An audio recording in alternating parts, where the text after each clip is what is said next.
Bienvenidos a Radio Uruguay, bienvenidos a La Máquina de Pensar. ¿Cómo andan? Espero que anden bien. Arrancamos, son las 19:03 con Juan Coro en controles de emisión, ahí piloteando rápidamente esta Máquina de Pensar, que está dedicada durante toda esta semana a Ernesto Cardenal, poeta cósmico. Hoy vamos a hablar en el segundo y tercer bloque, vamos a llamar a Washington Bocha Benavides, vamos a hablar con el Bocha, que acerca de cómo ves la poética y la poesía del gran Ernesto Cardenal.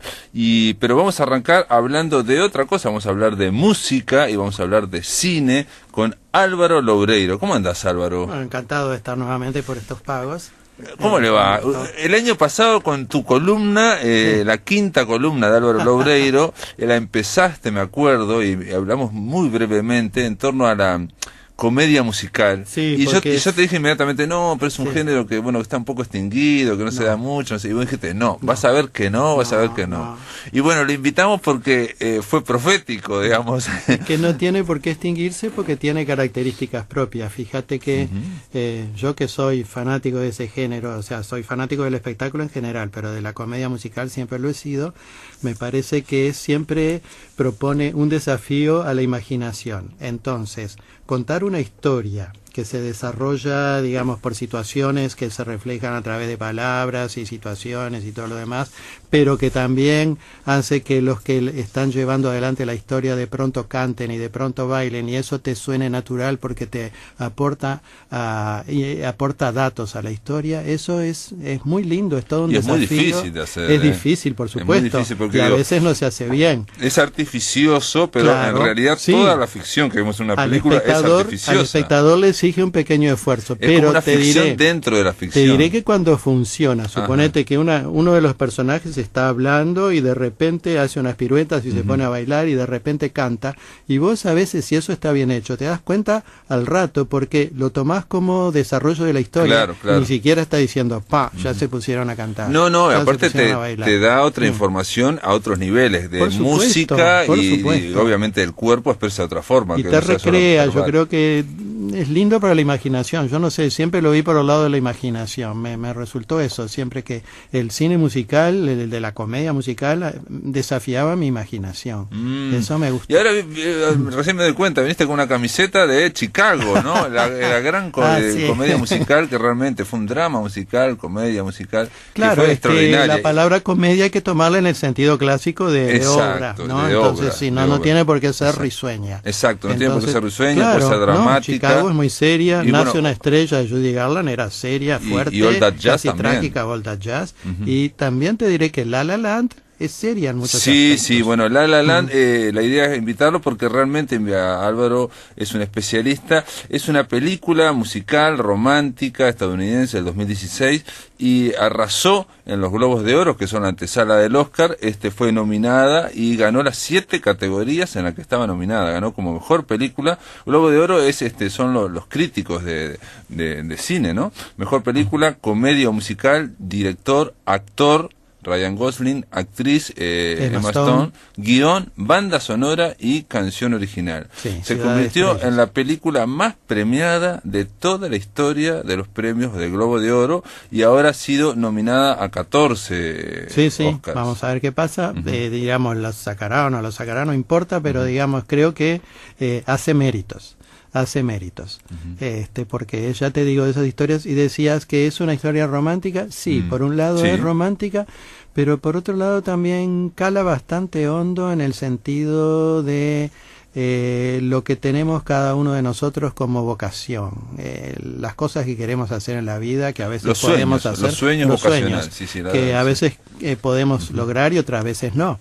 Está la chica que está haciendo todos los castings habidos y por haber para conseguir papeles en teatro y cine, y él que se dedica al jazz y que es un género aparentemente olvidado por algunos o incluso menoscabado, pero él lo reivindica y hace justamente eso con la chica que ella no prestaba atención al jazz. Ah, no, ella odiaba el jazz, digamos. La película no le también gustaba. quiebra una lanza por el jazz, la película, que es la vocación de él. Exacto, la película usa la comedia musical para, de alguna forma, para mí, defender o hablar de lo que sería la música culta, digamos, norteamericana, en el sentido de la música popular, característica, jazz, digamos, él fanático del jazz, pero de los años 50 y 60, ¿no? O sea, de un periodo, ¿no? Claro. Thelonious Monk, Charlie Bird, ¿no? Parker, todos los grandes, ¿no?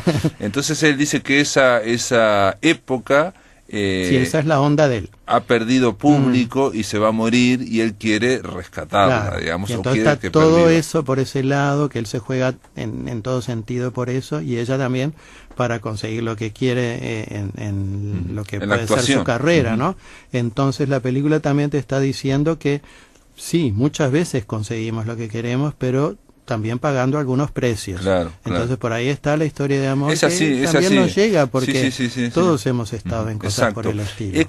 Si se quiere, digamos, forzando un poco, digamos, es la historia entre, digamos, Don Quijote y Sancho Panza, ¿no? Entre lo que vos querés hacer o vos podés hacer y lo que te dan posibilidad, y siempre al darte posibilidad material, siempre hay que elegir. Sí, y en esta película hay que algo de lado. Tenés que dejar algo de lado. Se te presentan cosas imprevistas. Claro. Y eso está muy bien expresado, nos llega realmente, y además cuando los actores están cantando o bailando, nos están agregando información sobre todo eso que pasa. Sí. Bueno, Ryan Gosling me sorprendió que bien baila, ¿no? O sea, me sorprendió la elegancia que tiene. Pero pese a que va primero en la grilla, ¿no? O sea, se anuncia, Emma Stone me pareció que se roba la película mucho. Sí, ¿no? O sea, todo el mundo le pasa un poco así, que queda, digamos, hipnotizado por Emma Stone. A mí me gustaron los dos porque cada cual hace lo suyo, digamos, y también te digo que admiro todo el tiempo al director, que es muy joven, Damien Chazelle, y que ya me había gustado por lo que había hecho en Whiplash, en donde también había alguna referencia al jazz y a la batería, porque parece que el Chazelle también toca la batería. Sí, él se dio cuenta que no tenía, este es un joven director, digamos, que en las dos películas que ha dirigido, bueno, en la otra sacó como 3 Oscars, que fue Whiplash, a mí no me pareció un poco exagerada aquella, me pareció un poco recargada las tintas. En esta me parece que hay más equilibrio. Y un detalle de esto que estamos hablando, de lo material, entre lo que uno quiere, digamos, entre lo posible, lo viable y los sueños, ¿no? Sí, o sea, nosotros tenemos, y cuando uno es artista tiene unos sueños muy altos y después está hay lo un posible precio por los sueños y lo viable. ¿sí? Y entonces en un momento hay una línea de guión, de diálogo, que es como una referencia a lo que es Hollywood, la ciudad de los sueños, ¿no? La fábrica de los sueños. Está presente por y entonces ahí siempre, él tiene que tocar piano en un restaurante como una especie de música funcional, ¿no? Que odia él, obviamente, porque le gustaría tocar solo jazz de los 50 y 60. Y entonces va a tocar y empieza a tocar algo y le llama la atención el dueño. Y él dice, yo pensé que esta era la ciudad de una por ti y otra por mí, ¿no? O sea, que es la idea un poco de los directores de cine, ¿no? Hago una para los productores y otra, se decía la tradición, y otra para expresarse. Scorsese decía que es imposible. Esa es una frase hecha. Es imposible hacerlo, dice, pero uno siempre intenta eso, dice, porque dice, la que haces para los productores te la pagan, la que vos querés hacer nadie te la quiere pagar. Exactamente. Y él agarra y hace un chiste ahí y dice, bueno, esta es la ciudad del uno, una para mí, otra para ti, bueno, digamos 20 para ti y una para mí, y entonces lo mira y dice, no, estas son todas para ti, ¿no? O sea, sos vos el que manda, y él dice, exactamente, es así. Y bueno, habla que hablamos de Hollywood, bueno, por ahí están los estudios Warner que aparecen, viste, donde se desarrollan muchas escenas, y también hay referencias a Bogart, a Ingrid Bergman, a Casablanca, y sobre todo a James Dean, porque ellos en cierto momento, la pareja va a ver Rebelde sin causa, y se conmueven frente a una escena que se desarrolla en un planetario, después ellos van a ese planetario. Verdadero, que es espectacular, yo no lo conocía, un hermoso edificio. Y hay muchas referencias, como dijiste vos, a Ingrid Bergman, a Casablanca, y hay incluso las despedidas, ¿no? O sea, por supuesto, claro, esos romances que se interrumpen por distintos motivos, como pasaba Bogart y Bergman.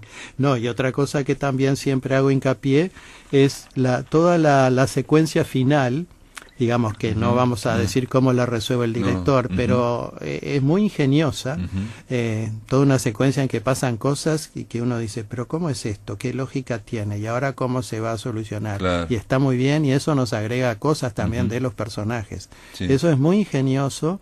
Por eso digo, no es una película menor que se pueda ver con cierta indiferencia. No, y yo creo que vale la impresiona, pena sí, apreciarla. sí, impresiona, yo creo Sí. que impresiona. De todas formas, se dice también algo en el cual yo no entré cuando la vi, digamos, que hay muchas referencias a todo el cine musical. Eso a la historia, claro, ¿no? sí, O sea, a los musicales a los bien faroles, hechos, claro. digamos, de Cantando bajo la lluvia. Por supuesto, sí, no, todo ese tipo de cosas. Por ejemplo, cuando una escena se desarrolla en un ambiente, digamos, vulgar y silvestre como la calle, uno enseguida se acuerda de Cantando en la lluvia, Claro, por supuesto. y hay un farolito igual. Sí, muy Claro, similar, sí, claro, sí. no, pero sobre todo creo que están las referencias al buen cine musical ese, en donde la escena musical realmente continuaba con el desarrollo de la película. Eso está ahí presente.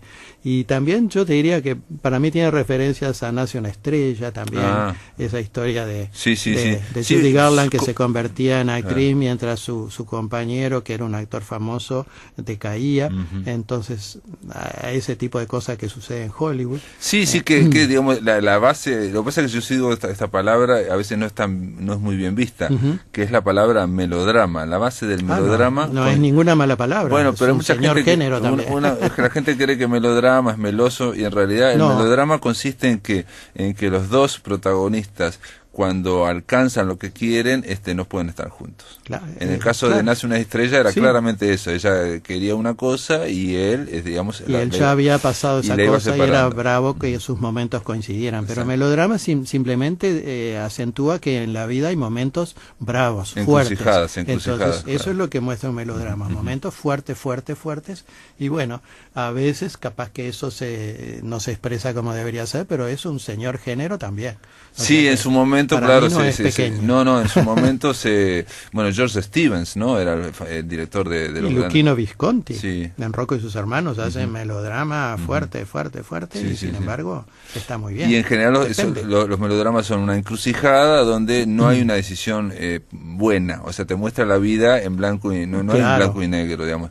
Cualquier decisión que tomes hiere a alguien y alguien todos es herido, los digamos, factores negativos que inciden en eso. Viene por ahí.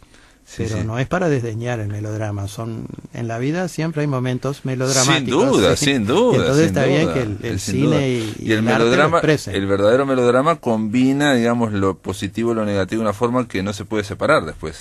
Claro, además con trazos gruesos a veces, como en la vida hay trazos gruesos muchas veces, sí, sin duda. Bueno, y acá en La La Land, una cosa que me llamó la atención, honestamente el principio, la apertura no me gustó, creo que prepara para otra película, ¿no? O sea, hay un gran embotellamiento, se bajan todos y ponen a bailar, digamos. Entonces uno cree que va a ser tipo por Gris, por decir, ¿no? Como aquella de John Travolta, por decir de alguna forma, que la gente bailaba así, que estaba a ser una famosa comedia musical, ¿no? Claro. Pero no va por ahí la película. No va por ahí, pero está bien. Yo siempre digo que cuando uno ve algo hay que dejarse llevar por la historia para ver a dónde nos llevan esas cosas que a veces nos chocan un poco, pero después tienen su coherencia también.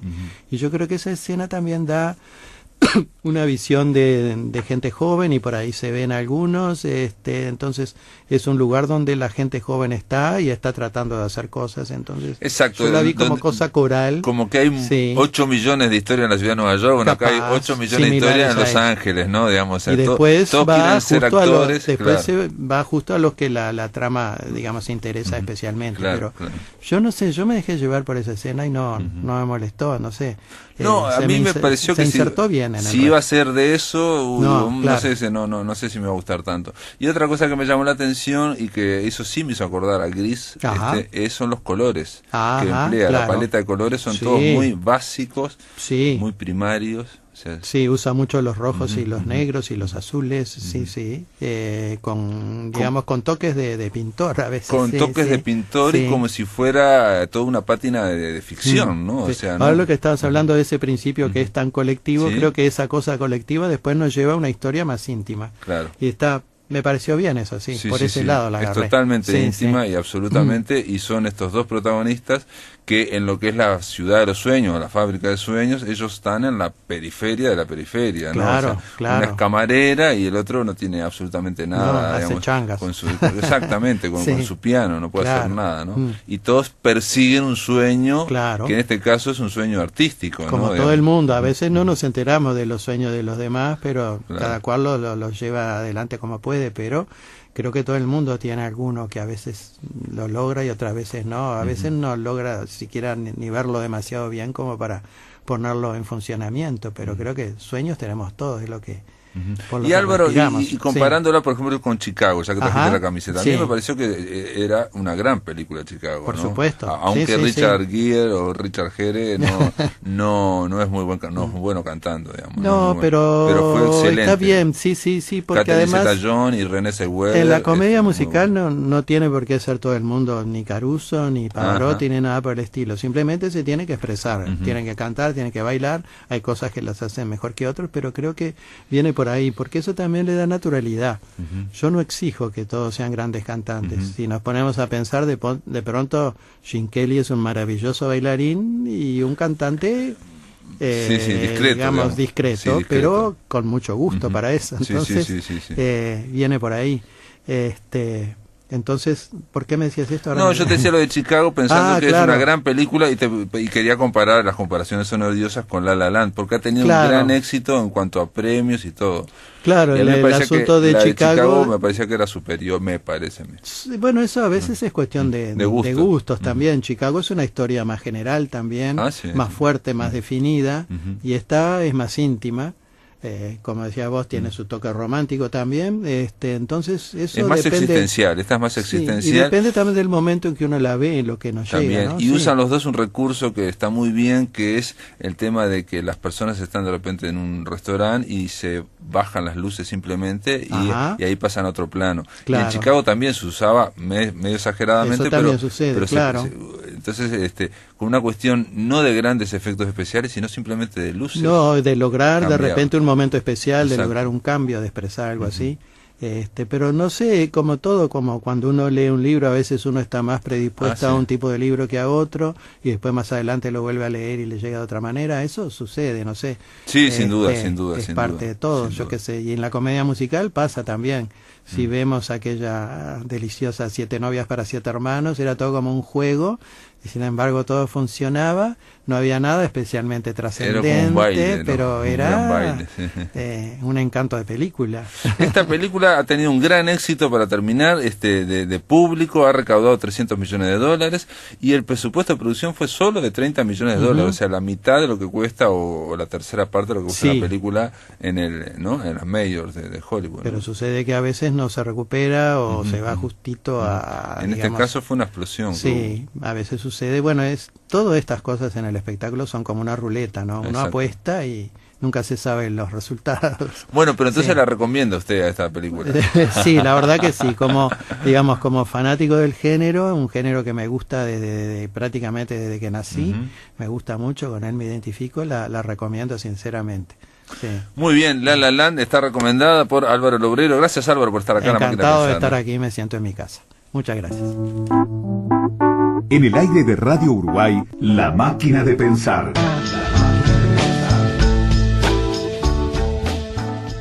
En su canto cósmico, Ernesto Cardenal dice: otean los telescopios al remoto universo y gigantescas antenas tratan de escucharlos. Un espacio carente de sentido, un universo común, dice Ernesto Cardenal. Washington Bocha Benavides, ¿estás ahí? ¿Estás, Sí. ¿Cómo andás? Bueno, soportando este calor tropical. Tropical, exactamente. Bueno, bien para hablar de Nicaragua, de Ernesto Cardenal, Sí. de la poesía.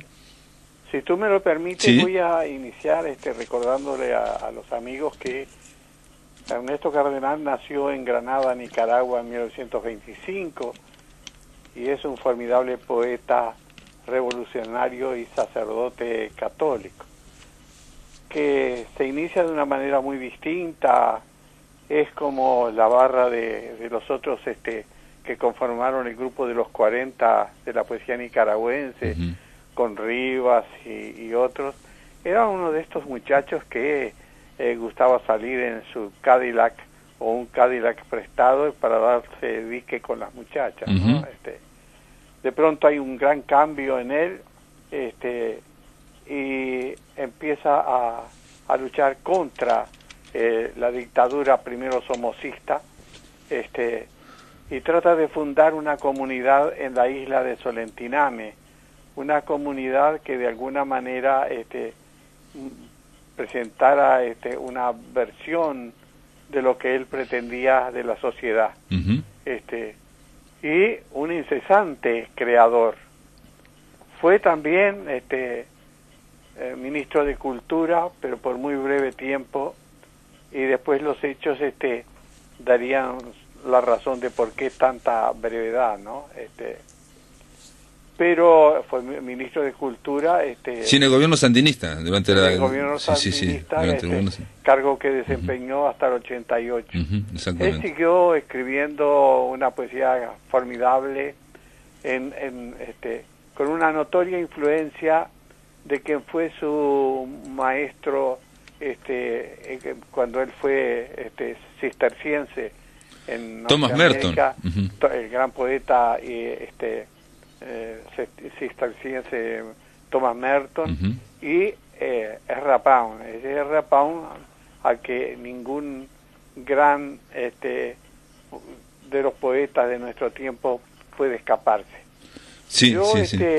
Aparte de decir algunas cosas más, quiero leer una de las obras que para mí fue fundamental y me movió el piso, y fueron los epigramas.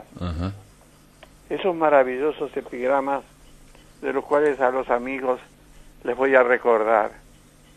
Te doy, Claudia, estos versos porque tú eres su dueña. Los he escrito sencillos para que tú los entiendas.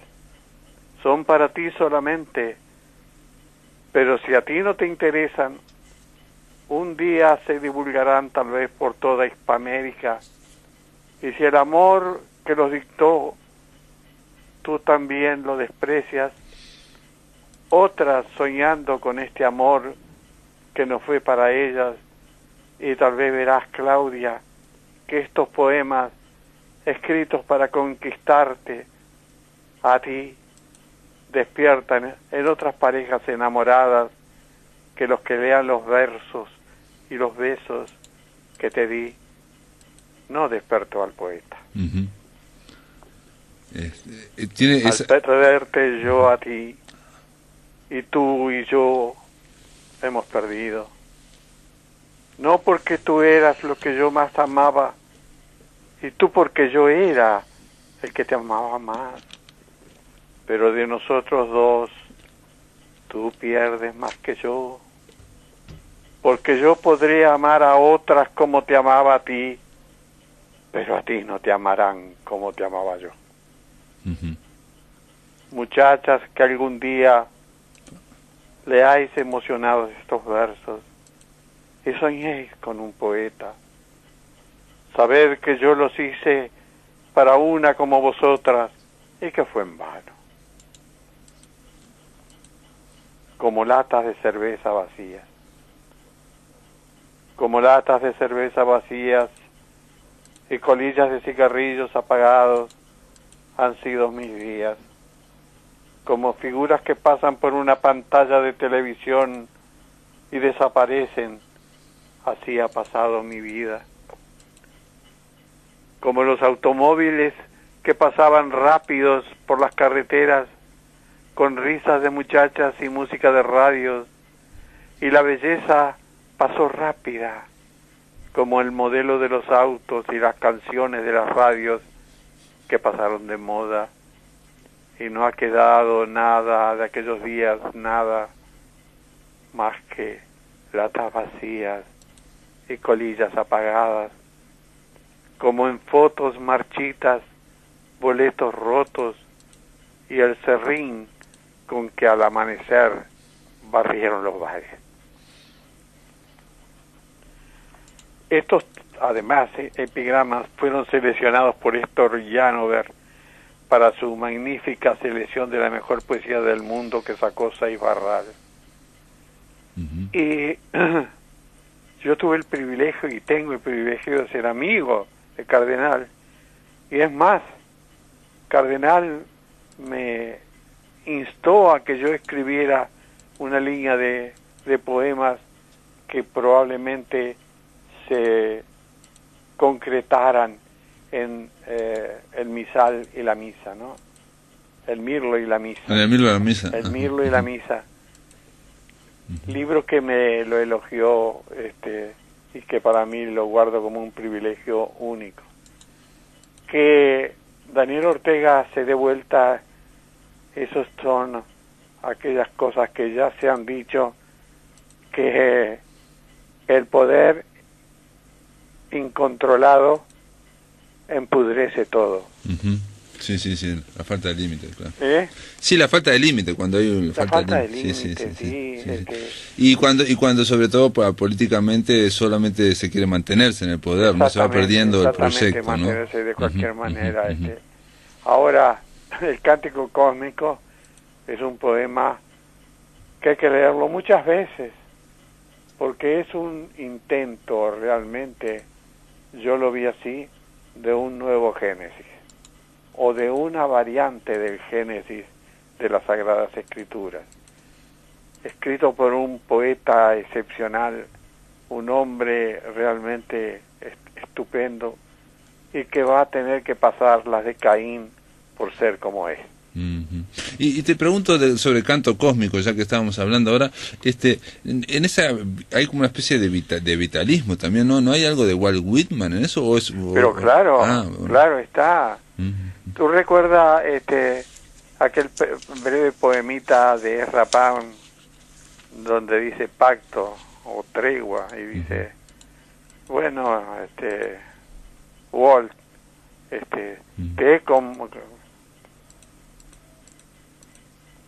te he perseguido y te he objetado cosas. Llegó el momento de allanar las cosas. Tú cortaste la madera. Y eso ocurrió efectivamente. Walt Whitman es un poema, los famosos hojas de hierba, sí, que inicialmente fueron 12 poemas y después se transformaron en cerca de 1000 en las sucesivas ediciones. Es una formidable visión y de un modernismo absolutamente despegado de la línea del romanticismo que imperaba en el momento en que los escribe. Walt Whitman es un poeta excepcional.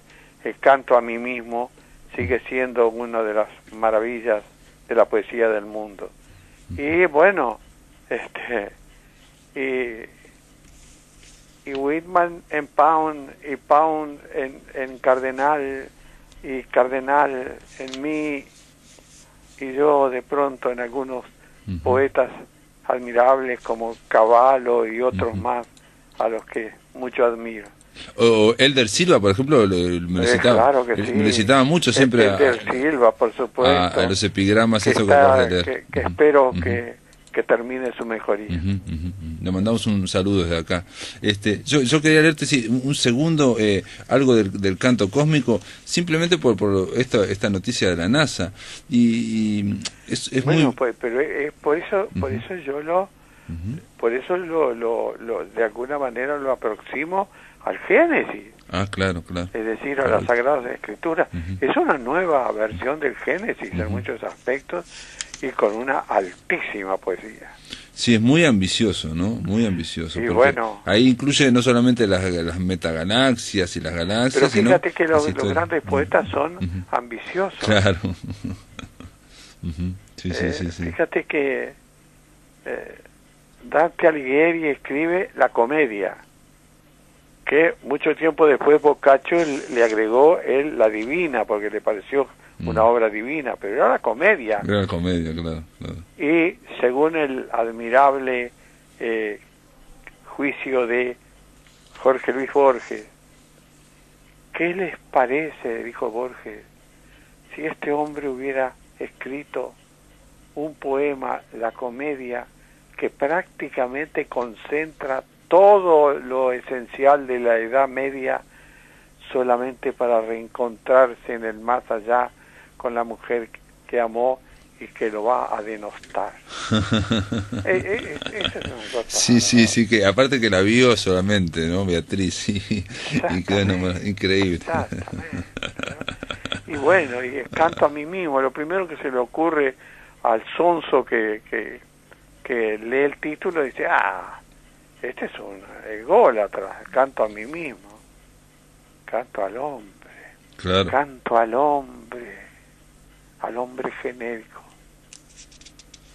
Al hombre genérico y a la idea también de que en el hombre de alguna forma está todo el universo. Él en el canto cósmico dice aquí, lo voy a cortar, pero dice, primero hay una infinita condensación de la materia y el matrimonio de protones con neutrones. Se produjo la vida. ¿Qué hay en una estrella? Nosotros mismos. Todos los elementos de nuestro cuerpo y del planeta estuvieron en las entrañas de una estrella. Es como polvo de estrellas. Somos polvo de estrellas. Hace 15.000 millones de años éramos una masa de hidrógeno flotando en el espacio, girando lentamente, danzando. Y el gas se condensó más y más, cada vez con más y más masa, y la masa se hizo estrella y empezó a brillar, condensándose se hacían calientes y luminosas. La gravitación producía energía térmica, luz y calor, como decir amor. Nacían, crecían y morían las estrellas. Es bárbaro, ¿no? Y dice, somos seres esencialmente cósmicos. Ocurre que uno lee el cántico cósmico y te ocurre, por ejemplo, lo que me ocurrió a mí y también al doctor Emilio Oribe de joven, solo en el campo, en la noche, mirar para arriba y ver la inmensidad del espacio y las estrellas, y le vino un miedo absoluto.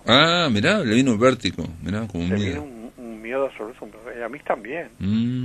Ver todo eso y decir, ¿y esto cada vez más grande? Claro. ¿Y yo qué hago? ¿Qué soy yo? Yo soy polvo de estrellas, dijo el gran Ernesto Cardenal. Bucha, ¿me esperás un momento en línea? Vamos a hacer una pausa, amigos, una breve pausa, y seguimos conversando sobre la poesía de Ernesto Cardenal con Washington Benavides aquí en La Máquina de Pensar. En el aire de Radio Uruguay, La Máquina de Pensar. Continuamos, amigos, en La Máquina de Pensar, conversando sobre Ernesto Cardenal con Washington Benavides, Washington Bocha Benavides. Un gran placer para nosotros tenerte acá comentando esta poesía que es muy extensa también. Hace alguien que porque 92 años sigue escribiendo. Después que fundó la comunidad en Solentiname, Sí. Su poesía se radicaliza y entra a denunciar el sufrimiento y la explotación de las llamadas repúblicas bananeras, tema que va a ser centro de su canto nacional. Y también se aproxima a las ideas de la teología de la liberación, las cuales se dejan entrever en sus poemarios Salmos del 64 y Oración por Marilyn Monroe y otros poemas. Este poema, Oración por Marilyn Monroe, tendría que ser, él lo grabó, hay una grabación preciosa, y una edición muy buena argentina, pero fíjate cómo van apareciendo nuevos giros y cosas, por más que por un lado daría la impresión de que todo se radicaliza hacia el silencio.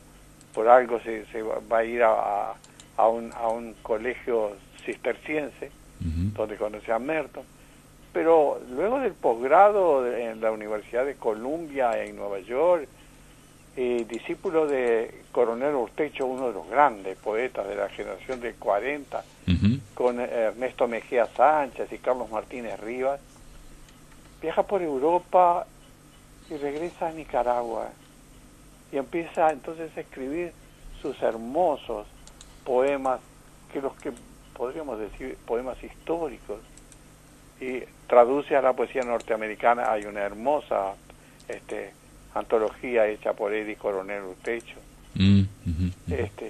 Que Eduardo Milán, estuvimos hablando con Eduardo Milán, la leyó cuando era chico o joven allá en Tacuarembó, y dice que fue su primer contacto con Eliot a través de esa antología, por ejemplo. Exactamente. 54, a su vez, él había participado en un movimiento armado contra el Palacio Presidencial, que fue conocido como la Rebelión de Abril. En el 56 escribió Hora Cero, que aquí lo publicó, aquí Poesía. Hora Cero debe ser uno de los poemas más violentamente revolucionarios. Y sin embargo, de pronto un cambio, como ya lo mencionaba, resuelve profesar e ingresa al monasterio de Nuestra Señora de Getsemaní en Kentucky, Estados Unidos, donde Thomas Merton va a ser su maestro y mentor espiritual, y continuó sus estudios religiosos. Pero ordenado sacerdote en el 65, viaja a Estados Unidos pensando en la creación de esa pequeña comunidad contemplativa en Nicaragua que fundó al año siguiente. Que digo, fue una comunidad, digo, no solamente con, sí, obviamente tiene un sentido religioso, pero también tenía un sentido político. Yo estuve leyendo la correspondencia con Thomas Merton y me sorprendió de Thomas Merton, me sorprendió mucho por lo menos, de que Merton también le hablaba de política y le decía que la trapa o los monjes trapenses había que salir y había que hacer en América Latina distintas comunidades, y de hecho, bueno, él termina haciéndolo en Solentiname, ¿no? En 1970 visita Cuba, y cuenta allí sus experiencias en el libro En Cuba. También conoció los procesos del Perú y de Chile, y cuando se inicia la primera ofensiva insurreccional en el 77, participaron como guerrilleros un grupo de jóvenes de Solentiname que asaltaron el cuartel de San Carlos, por lo que la Guardia Somocista destruyó su comunidad y Cardenal fue condenado en ausencia a muchos años de prisión. Diga que ya no estaba en Nicaragua, ¿no? Claro. ¿Qué es lo que quiero con este resumen de perteneciente a una brillante generación de poetas? Yo ya he destacado a Coronel Urtecho, a Cuadra, a Joaquín Pasos, en su primer libro, La ciudad deshabitada, más bien es continuador del gran Neruda de las residencias. Y después, bueno, la lectura de Pound lo lleva al verso libre con una ironía y un sentido mágico de lo cotidiano. Sí, él llega a decir que Pound le sirvió para sacarse de encima la sombra de Neruda, que no lo podía, sí, y que cuando fue ministro de Cultura mandó a hacer, digamos, o dirigió a como muchos talleres literarios, no más de 2000, y él decía que porque la gente en Nicaragua, el pueblo de Nicaragua todavía creía que la poesía tenía que tener rima y que tenía que ser como una copla, y él decía, la poesía moderna puede no tener rima, puede no tener medida y puede no tener ritmo, dice incluso, que todo puede entrar en la poesía, dice. Bueno, eso fue uno de los momentos liberadores que acompañó al fin y al cabo aquello que en 1903 un hombre políticamente muy opuesto como Marinetti puso en el primer manifiesto futurista, ¿no? La palabra en libertad. Claro. Y también te pregunto, Bocha, ¿no tendrá algo que ver, pregunto, no es una pregunta, el hecho de que hay otra sombra más importante en Nicaragua, que es Rubén Darío, digamos? Ahí hay un gigante de la poesía, bueno, ¿no? Digo, para hacer poesía después de Rubén Darío está difícil también, ¿no? O sea que hay que ser por otro lado, ¿no? Yo siempre he considerado a Rubén Darío el mayor poeta del idioma. Claro.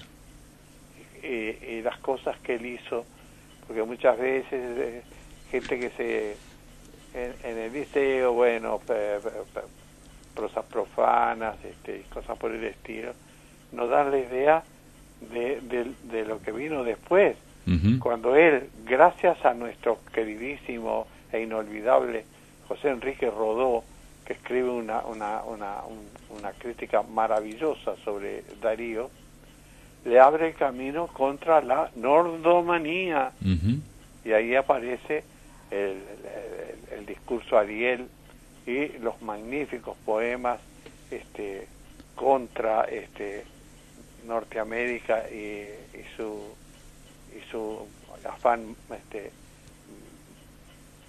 de meterse en la vida y en la sociedad de los pueblos de Latinoamérica, el poema Roosevelt, Claro. y el maravilloso poema Los Cisnes, donde dice, entre otros pasajes, estaremos callados, tantos hombres hablaremos inglés.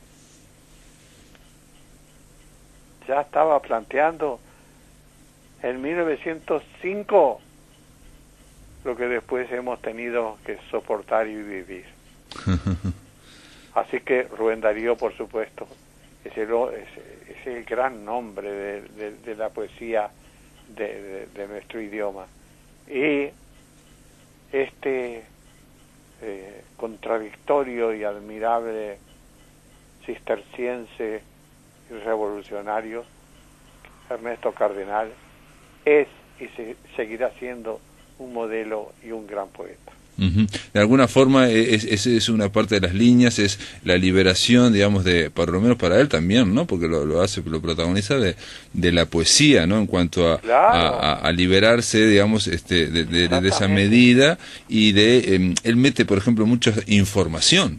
¿Tú sabes que Delmira Agustini, ¿sí?, en uno de sus poemas juveniles, dice, plantea cosas parecidas? ¿Sí? Dejar de ser esclavos de la rima y la métrica, etcétera. Nuestra querida Delmira Agustín. Sí, digamos que la poesía a fines del siglo XIX estaba intentando, de alguna forma, apareció la prosa va poética. A escribir, ¿no?, algunos de sus mejores poemas en verso libre. Claro. Porque, por ejemplo, ese admirable poema de las estatuas y algo así son en verso libre, ¿no? Sí. Bueno, espero haberte complacido. Me parece muy bien. Si te para ti, Germán, no, Pablo, yo soy Pablo. Para ti, para Germán, para ti, Pablo, mi saludo de siempre. Y no sé si ha llegado hasta ustedes, ¿sí?, pero porque siento que es de alguna manera algo que prestigia a nuestro país. En abril se editó en el Fondo de Cultura Económica de México una antología de mi poesía realizada por Diego Techera, sí. Sansueña. Hablamos con Diego Techera, sí, se nos trajo un libro, nos alcanzó, la verdad que muy linda edición, realmente. Una preciosa edición. Muy linda edición, está muy bien presentado, muy elegante el libro en sí mismo, ¿no? Y está muy buena la selección, porque es muy difícil hacer una antología de Benavides, ¿no? Porque hay mucha, hay que cortar mucho, ¿no? Hay que editar y hay que tratar de sacar, pero la idea de él es como dar una idea, digamos, panorámica de toda tu poesía, ¿no? Sí, por eso puso lo publicado hasta el 2000. Claro, hasta el 2000. Y yo después del 2000 arremetí contra la pobre poesía, la arrinconé y le he sacado el jugo, la médula y los huesos. Muy bien, pero así seguís, ¿no? Seguís seguimos creando, ¿no? Que es lo importante, ¿no? En el principio no había nada, dice en el canto cósmico, ni espacio ni tiempo. Tenías razón, lo estoy leyendo porque es lo que decís vos del Génesis, digamos, obviamente está aludiendo Cardenal, en el principio no había nada, ni espacio ni tiempo, el universo entero concentrado en el espacio del núcleo de un átomo. Y antes aún menos, mucho menor que un protón. Y sigue, ¿no? Hasta para hablar de cómo fue el Big Bang. Para despedirte, Bocha, vamos a escuchar unos breves minutos a Ernesto Cardenal leyendo el canto cósmico. Te mando un gran abrazo y gracias por ayudarnos a iluminar la poesía de Cardenal, de Ernesto Cardenal.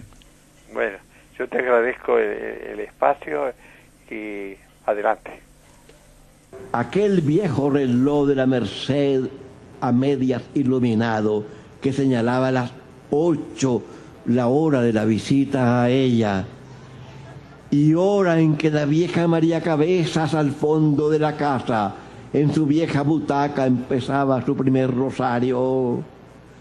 ahora que escribo estos versos tantos años después, estará marcando esta hora de ahora o estará descompuesto, parado en cualquier hora, tal vez las 8 de la noche de muchos años atrás, inútilmente mirando este cielo estrellado, tan callado, y sin embargo poblado de millones de civilizaciones, 250.000 millones de soles, solo en nuestra galaxia, en un radio de 100.000 años luz, millones allí de civilizaciones, planetas compañeros, los cielos, estrellas mucho más antiguas que el Sol, sociedades muchísimo más avanzadas que nosotros, o acaso como los monstruos extraterrestres de Hollywood. Los astrónomos han mirado hasta muy lejos en el espacio y muy lejos en el tiempo, 15.000 millones de años luz, haciendo ahora nuestra Tierra un cuerpo celeste. ¿Acaso la metagalaxia tenga forma de disco y gire en torno a su eje y haya agrupaciones de metagalaxias? Tras el mundo más lejano, otro más lejano todavía. La luz de una estrella visible pueden ser 1000 años luz, pero aquella espera frente a la casa iluminada era un tiempo demasiado largo. El reloj redondo de la Merced llenando toda la noche y no dando nunca las 8. Nosotros, seres vivos todavía, con la habilidad de exportar entropía, palabra que no es de nuestro hablar cotidiano, entropía. Todavía está ese vago rumor en el cosmos que viene desde la creación. La segunda ley, que lo frío no pasa a ser caliente. El sol poniente Solentiname bañaba de luz un pelo castaño y el viento del bote lo revolvía, ensortijado pelo castaño, que será castaño solo por unos años. El mío era negro. Sobre nosotros, esos agujeros negros de los que no se vuelve y donde el espacio y tiempo se acaban, es que es inevitable el colapso gravitatorio total del universo hacia el olvido, sea como sea, el gran disco cóncavo, la gigantesca antena, enfoquemos en dirección al amor. Este era Ernesto Cardenal leyendo un fragmento muy breve, obviamente, del Canto Cósmico. Se termina La Máquina de Pensar, amigos. Mañana vamos a continuar, vamos a llamar a Florencia, Italia, a la ciudad Firenze, a la ciudad de Florencia, en Italia, para hablar con la poeta y ensayista uruguaya Marta Canfield en torno a la figura de Ernesto